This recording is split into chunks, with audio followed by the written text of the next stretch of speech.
So we have two very incisive and involved presentations about how India is evolving politically and its challenges and how it might be reforming itself internally. Questions?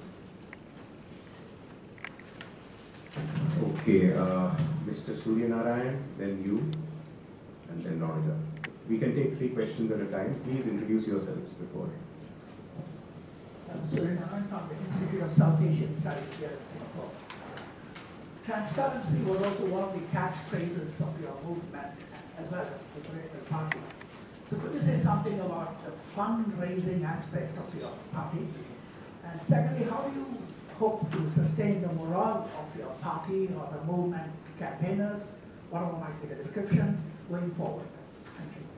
Second question from behind. I have 2 questions. Okay. My name is Vikas Soli and I am from Hisar, Haryana. I have one question for Mr. Gendiyal, one question for Mr. Satish. So one question for you is, what are Aam Aadmi Party's plan for renewable energy? Because we know that the conventional source of energy is creating a lot of problems, and some of the scientists say that if we do not change soon, that we will not have anything to rule. For the economic equality, how the Aam Aadmi Party is planning to bring the economic equality from means we have 3% of the population, we have 50% of the assets, and the rest of the people have more than less than 50% of the assets. So how we are going to bring the economic equalities? The final question in the first round, Rogers. Yeah, a couple of quick questions. One is you were saying that some of the early experiments or parties did not understand the logic of scale, and that was one of the reasons why the Aam Aadmi Party contested as many seats as they did, even though people felt that it was spreading itself too thin. So does it mean that the coming, the assembly elections, we will have a host of them over the next year or so, besides Delhi, which is still undecided? Will you be sort of planning, or the party will it be planning to contest all seats rather than sort of focusing on certain seats? And a quick follow-up, and this is somewhat more personal. The question of, a lot of the candidates from the AAP party were good candidates, and you mentioned they got good response, but that did not translate into votes, and that was applicable even to your CPA contest from Gurgaon. So what made the difference? Was it sort of money power on the part of the other party, or do we have some other sets of reasons?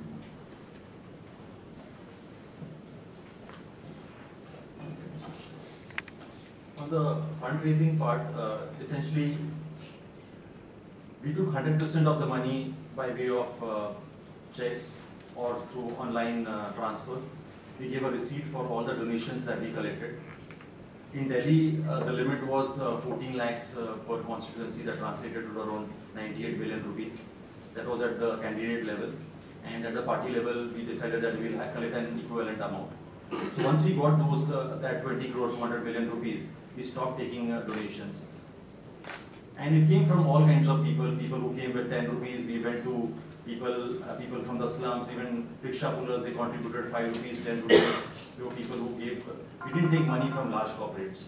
There were a lot of NRIs who contributed money. We are thankful to them for that. There was a group in Singapore, Rajan took the initiative for that. It was a very touchy stories on Karwa Chauth Day. Some of the women, they donated their jewelry. Just like Rajiv and Rajan, actually. I heard about this from Rajan, so I give him the credit for that. But I think that was the story that I had heard. At the national level, obviously, we struggled a bit in terms of getting the donations, because we started off very well, but somewhere down the line, we lost the momentum in terms of fundraising. But our candidates fought the elections for as less as 3 to 4 lakh rupees. 70 lakh rupees was the limit. And the other candidates spent 40, 50 crore rupees from the other parties. But despite spending just 4 to 5 lakh rupees by some of the candidates, the campaign was spirited. I truly believe that you don't really require a lot of money to fight elections. If you are dedicated volunteers, you can easily fight elections for 25, 30, 40 lakh rupees, which most of the candidates did. But I think the money that was collected was all from individuals and not from corporate, because we think that crony capitalism is the root of all corruption. And if you take money from corporates, then there is an element of give and take. and that's what we completely wanted to avoid.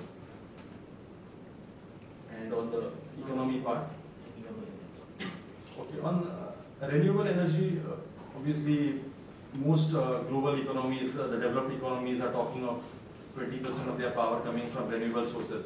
In India also we've got renewable energy standards.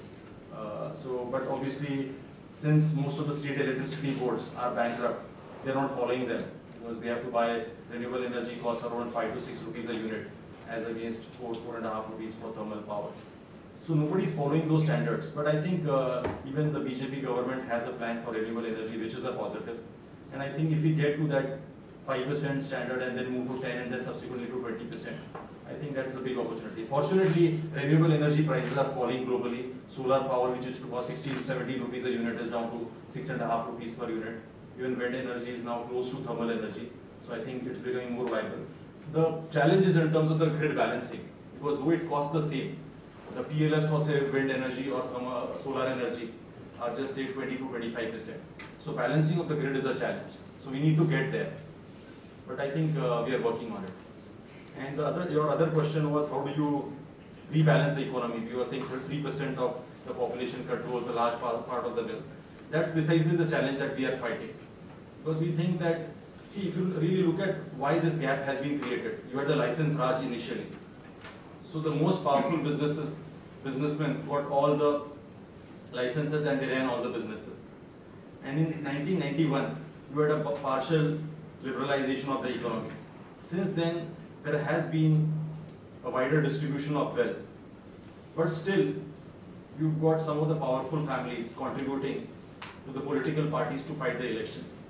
So a lot of these natural resources, coal, iron ore, are not given in a transparent way.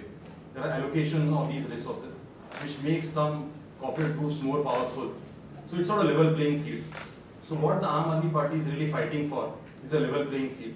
So in businesses, in industries, where there is no interference of the government, there are lots of entrepreneurs who have done very well in the IT sector, in the pharmaceutical sector. People have done extremely well. Like in the last 20 years, you've got Narayan Murthy's and Azim Premji's becoming the richest people in the country. But in businesses, the traditional businesses, where resources are involved, where real estate is involved, still it is the traditional business groups which are dominating. So I think if there is transparent governance, if there is a level playing field, I think this distribution of wealth will be more even. 2 or 3 questions. Keeping morale of the workers, that's a very serious challenge. In social sciences, in politics, etc., we've not actually sufficiently worked on why people come to politics in the first place. People come to politics for reasons to do with career, but that's not what drives politics. The kind of energy we've seen in the last 2 years, it's not an energy driven by career. It's something more than that. The thing is, how do we keep it up? Because those who are energetic, those who are driven, are also impatient. They want to see results. And if they don't see results, they go back to other things that they're doing in life. And that's a challenge we face today. I'll be frank with you, there is a challenge of that kind. The advantage is that they are not looking for results in terms of their own personal career. But they want to see something happening to the system. And that's where we need to keep them engaged.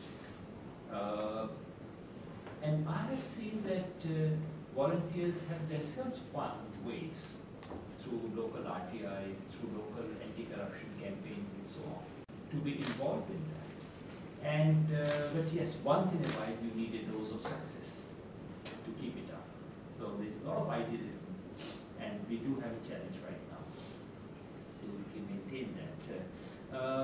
While Satish has answered the question about renewable energy and economic equality, I just wanted to supplement it by saying that, see, as of now, the party is struggling with the big ideological questions. There are many friends who would wish to say, is this the first green party of India?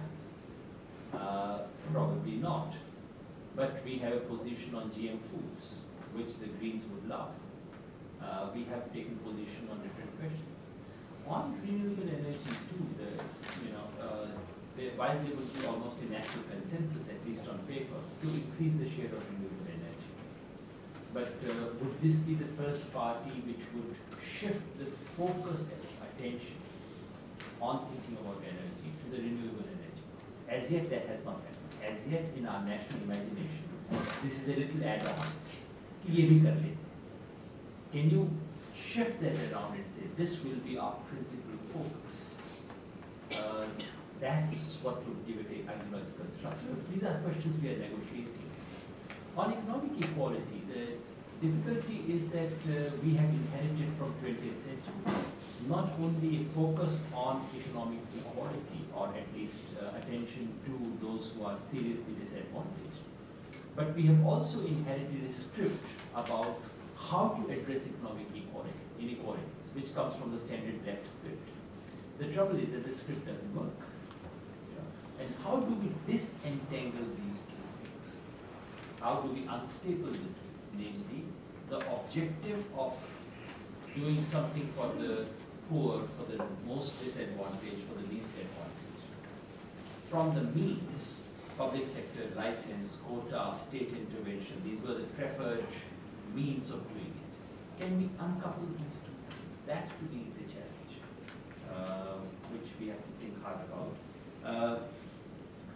Rana Joy, we are sort of struggling with the question of scale.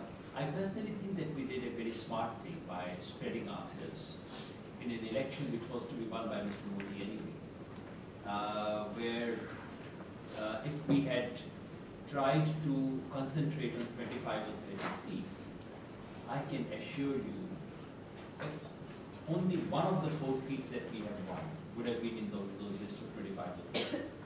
No one would have said, go fight in Fatehgarh Sahib, fight in Faridkot, in Sangrur. Maybe Patiala, someone would have said. So actually, if we had focused very carefully, strategically, we would have had only 1 seat, not even 4. Second, in an election which you're going to lose anyway, why not spread yourself? Why not have name recognition? So I continue to believe that we did something very smart by actually focusing on name recognition rather than generating more. Because I'm personally still not convinced that if we had invested all our efforts only in the 7 seats of Delhi, that we would have won a single one. Because we were up against something else, which was much bigger. But the question really is, for example, we have decided now not to contest the 4 assembly elections that are going to take place: Haryana, Maharashtra, Jharkhand, Jammu and Kashmir. Resources, attention, volunteer. So yes, we need to focus. In a sense, the challenge is how do you combine these strategies of occasionally focusing. For example, our Delhi success was because of focus. We did not contest elections in Rajasthan, Madhya Pradesh, which were happening simultaneously with Delhi, but focused only on Delhi. That yielded results. Then comes the stage of spreading yourself. Then again, refocusing and so on. So we need to learn a bit. But I would say that my own sense is, my own advice to the party would be, wherever you contest, if you decide to contest Jharkhand, then please contest all the seats. Contesting in 10 seats in Jharkhand, 20 seats in Jharkhand makes no sense. Even your own votes will not come to you. That's because of the first past the post system. Which is connected to the last question. As a candidate, you clearly are invested in believing that you are superior to other candidates and that your loss requires very serious explanations. But if you take a somewhat distant view of these things, there are 2 or 3 things that happen. One is first past the post system. We forget how strong is the effect of the first past the post system. Because the system invites every voter to answer 2 questions, not just one. The system does not simply say who's the best party or who's the best candidate. The system also says, and also guess who is going to win.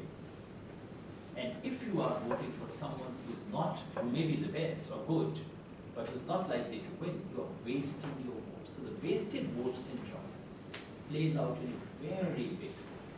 And somehow towards the end of the election, the last 15 or 20 days,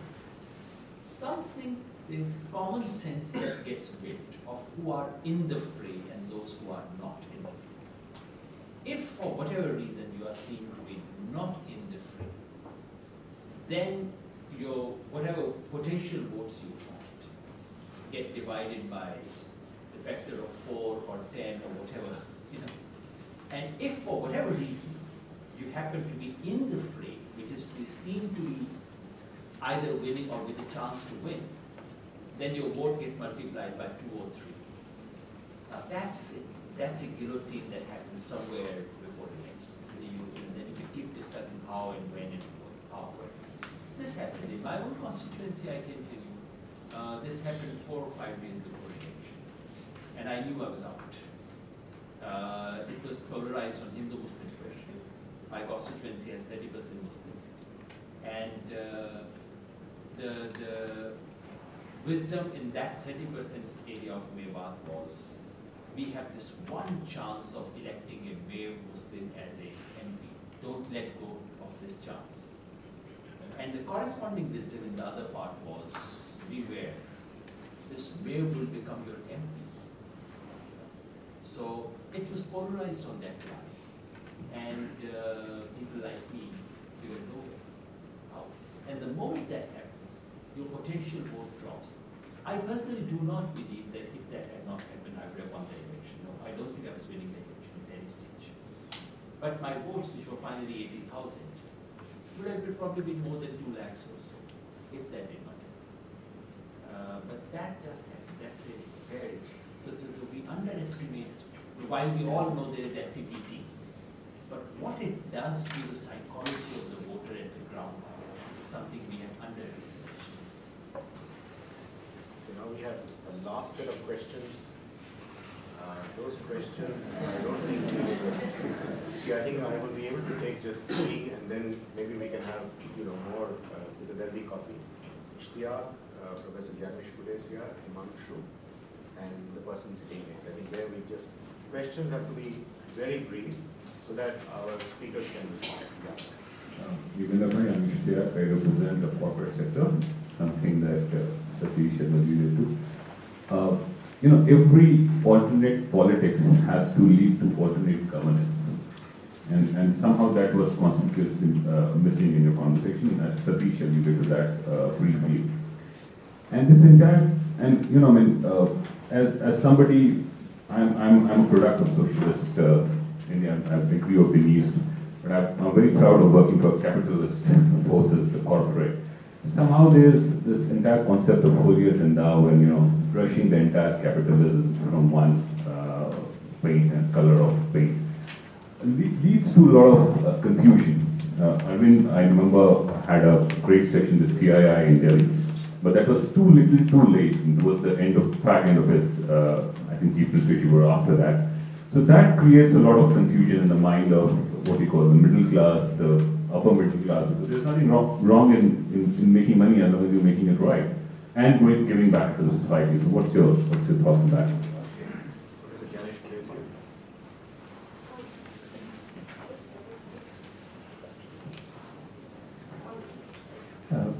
My question is for you, Genji.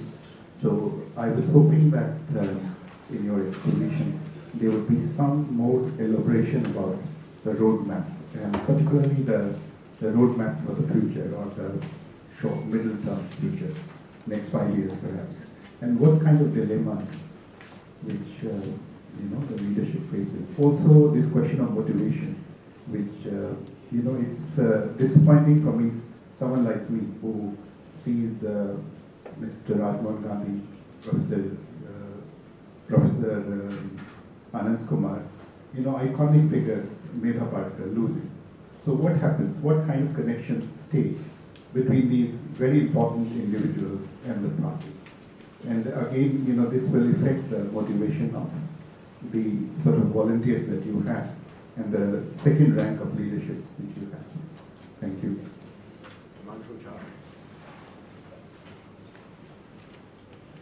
Yeah, my name is Himanshu. I'm doing my PhD at NUS. My question is for Yugenji. I've got 2 questions actually. One is about the role of social media, which you have not talked about. In many ways, the Anna Hazare movement is somewhat a product of the role of social media.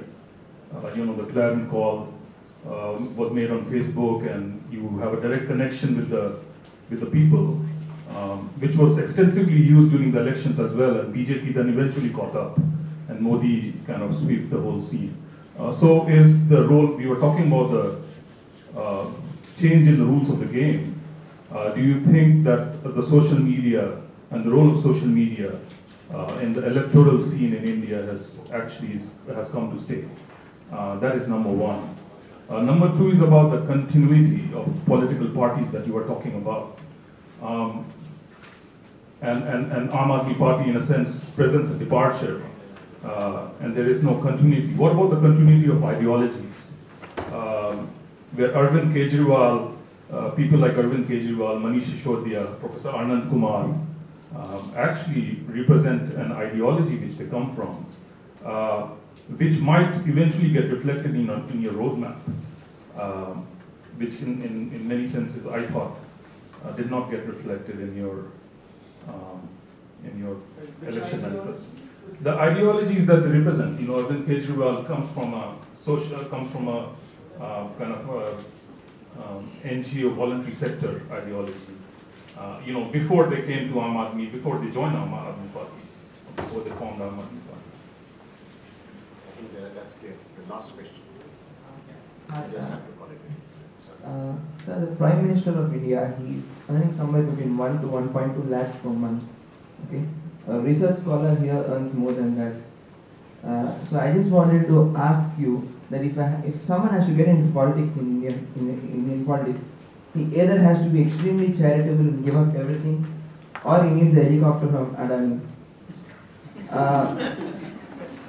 If you see the Prime Minister of Singapore, he is the highest earning member in Singapore, okay, or even in USC. How do you plan to make politics attractive? Like it's a wow thing to do. It is the best thing to do because it's running the nation. It's not something that you're running a company. So is Aam Aadmi Party planning to do something like that? Because I find it extremely charitable, though I'm a big fan of it. Thank you. So with that, I think we come to the end of the questions that we asked. Wrap up.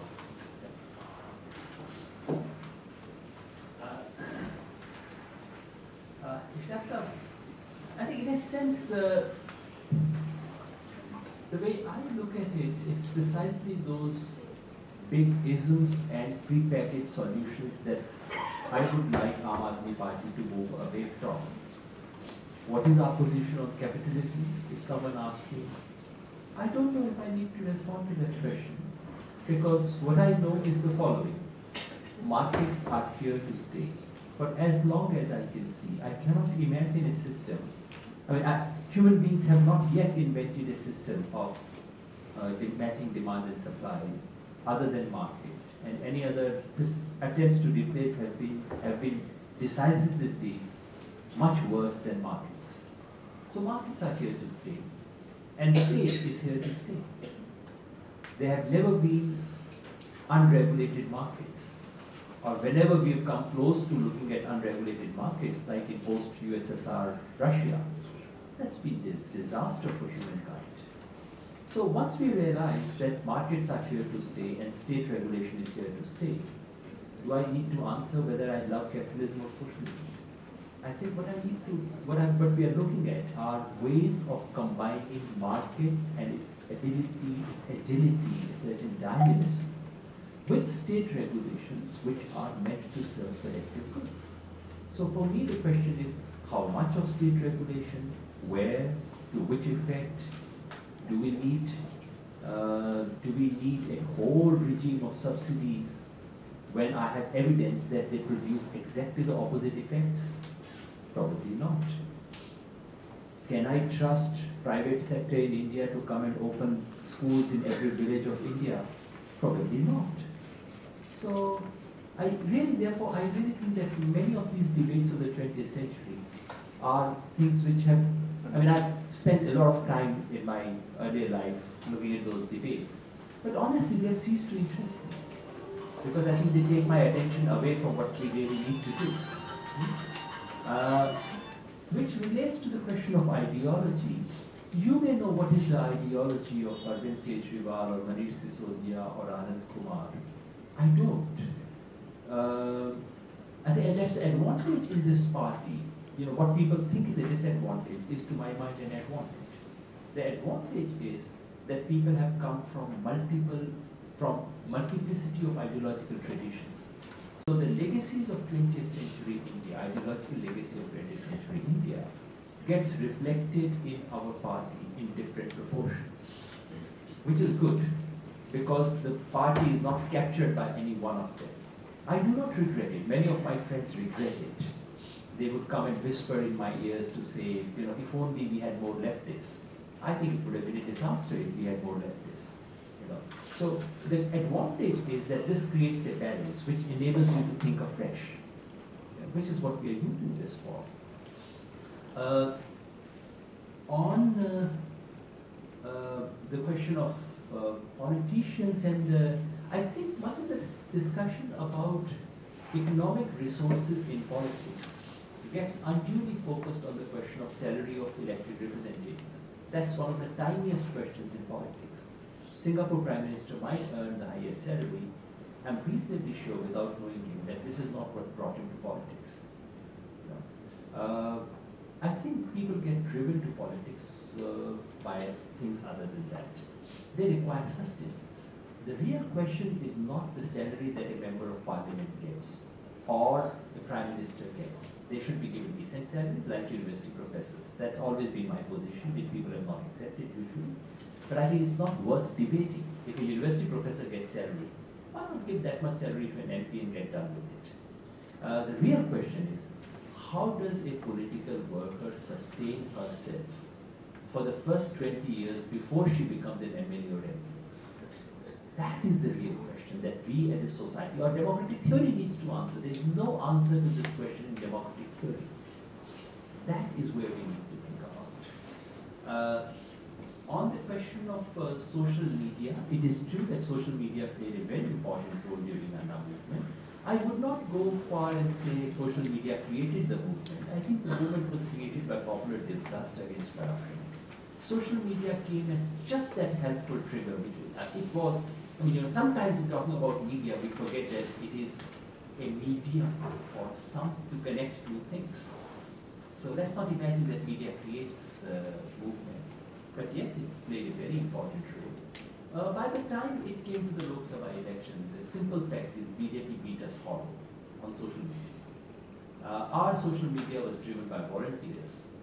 BJP said, all right, these people are doing smart things on social media, let's hire 500 people, give them a salary of 1 lakh plus every month, and ask every one of them to open 250 Facebook accounts, which is what they did. And we were beaten hollow. Congress, of course, never existed on that front. But BJP was much better than we were, purely through paid professionals. This is not the time to discuss that at length, but I would suggest that elections in India have changed forever because of the way BJP used media this time in the election. This is like Tony Blair election in Britain. After that, in British elections have never been the same again. That spin doctrine came for the first time. This is what has happened in India. Indian elections will never be the same again. Not so much because of social media, but because of mainstream media. Finally, the question about roadmap, which is a very important question. I should have mentioned that. To my mind, the roadmap is this. It's a crude sketching of roadmap, which is that the spectacular victory of the BJP and Mr. Modi is an opportunity in disguise. Because what it does is that it in a sense, opens the possibility of disintegration of this animal called Indian National Congress, which actually, notwithstanding what the Congress does, Congress continues to be the biggest vote getter of the marginalized sections of Indian society. So in a sense, Congress is the biggest obstacle to social transformation in India. If you look at it that way, and this is a very convoluted way of presenting it. But because Congress continues to get the vote of the poor, disadvantaged, socially marginalized, and so on, without doing anything for them, this was the biggest obstacle. And in a sense, Mr. Modi's victory clears the way. With 44 seats in parliament and Rahul Gandhi as their leader, this is going to be a tough time. Congress doesn't know how to be in opposition in general. And with Mr. Modi, if you look at Congress's record in Gujarat for the last 12 years, they simply do not know how to take on Mr. Modi. So it's a tough time for them. And this is what gives an opportunity space. This is what opens a window of opportunity for us and for many parties like that. If you look at it from Gujarat to Odisha, there is the middle belt in India, which has had no opposition for the last 15 years. So this is an oppositional space. So my roadmap would be very simple. This is God-gifted 5 years for alternative politics. Go on the street, fight it out. And fighting Mr. Modi, at least for someone like me, is the best service that you can do to Mother India. Because you are battling, this is a battle for the idea of India. It's a battle for the soul of India. And nothing can be, no battle can be more glorious than this. So 5 years of glorious battle, with Congress out, fight it out on the street. If you do well, you've done something for the country, and in the end, you will also get some electoral rewards. Specifically, the roadmap would be to try and consolidate Delhi and Punjab, and then go on to be viable at least in 3-4 more states. Viable, not win. Winning is very uncertain and everything. But if at the end of a 5-year electoral cycle, the party is viable in, let's say, 4 to 5 states of India, then you are looking at 2019 as a serious opportunity. I do not believe that Mr. Modi is here for the next 10 years. I do not also believe that in the last 3 months he has squandered all his advantages. I think some of us professional Modi haters and baiters tend to underestimate his resilience, his smartness, his image in the public. But there is an opportunity, and we can work with that.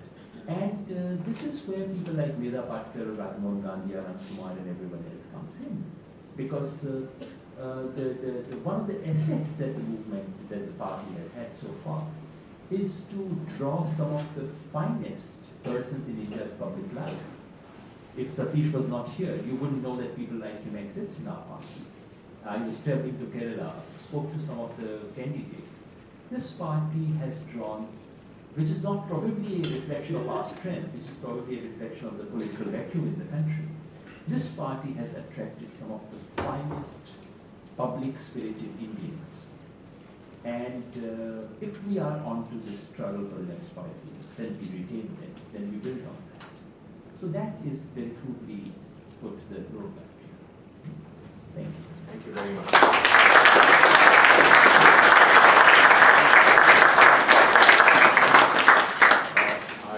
I will please withhold for 2 minutes. I am not going to make any comments. We are all learned at the end of the day. But let me have the pleasure of presenting to Dr. Yogendra Yadav a book which is not yet released by 2 people who are actually in the audience, Professor Robin Jeffrey and Dr. Ronojoy Sen. This is just going to be released this afternoon, and I was given 2 copies of the book to be shared with you as a token of appreciation.